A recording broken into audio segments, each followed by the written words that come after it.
Thank you, Mr. Chair. Thank you to the officials for your testimony this morning.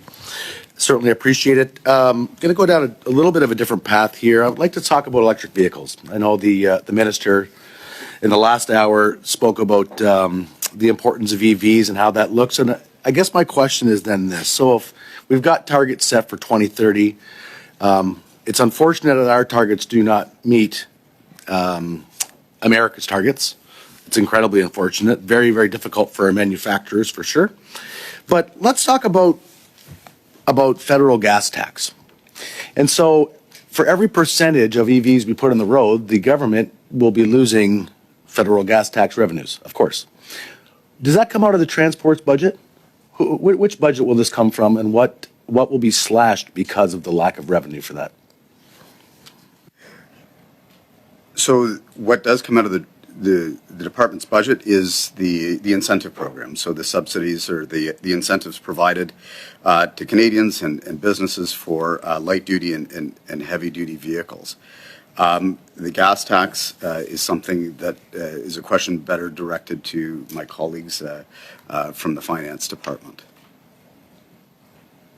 Okay, thank you. But obviously your department must be very much aware and focused on the lack of revenue that will be coming from gasoline. I guess I'll just make it simpler. Do you have discussions with the minister about this?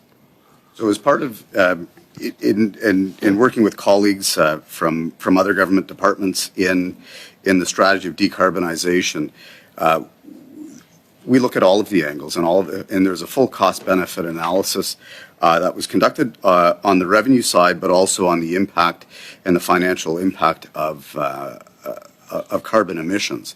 And so those factors were all weighed as part of the development of the policy. Okay, thank you. If it hasn't been thought thoroughly through, I would suggest we start doing that, because there's going to be a huge hole in our revenues. Specific to the Eastern Ferry Services budgetary support that the minister spoke about, can you tell me, is Peely Island and Manitoulin Island ferries, are they part of this Eastern budgetary support? No, they're not. No. And so what specifically is the Eastern one? Is that just the ferries that go, not just the ferries that are important, but the ferries that go to St. John's, Newfoundland, like those types? Yes, those specifically, as well as the ones between PEI and Nova Scotia. Was consideration given to Peely Island and or Manitoulin Island ferries? I know that they're suffering enormously with labor. Those ferries are operated under provincial jurisdiction. Ontario, okay. Thank you for that. So specifically to the high-speed rail, and I'm going to say specifically to Toronto to Windsor corridor, Essex is my riding, so down right next to Windsor. When the high-speed rail goes in, will there be a new set of railroad tracks that this goes on, or we're using the existing set? So the idea behind the high-frequency rail is that there will be a dedicated right-of-way for the project. So that's new tracks? Yes. Okay, so that will then take... For portions of it. There are portions that will use existing tracks, or that's the, as part of the assessment of the alignment options, there may be existing tracks that are used in segments where there isn't conflict between freight and passenger currently, but there will be a significant component of new right-of-way.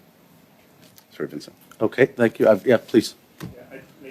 Just to illustrate, like it's sometimes you have new tracks that are next to existing tracks, for example. So that's like when we say right of way, so that would be that distinction.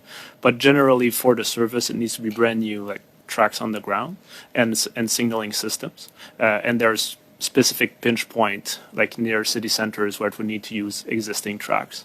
I've got this 30 seconds. Just one final comment. The reason I asked that, of course, I was out on the West Coast last weekend, meeting with the ports out there, our port authorities and whatnot, and quite frankly, the bottleneck is the railroad tracks. It's not the ports. So we can have all the greatest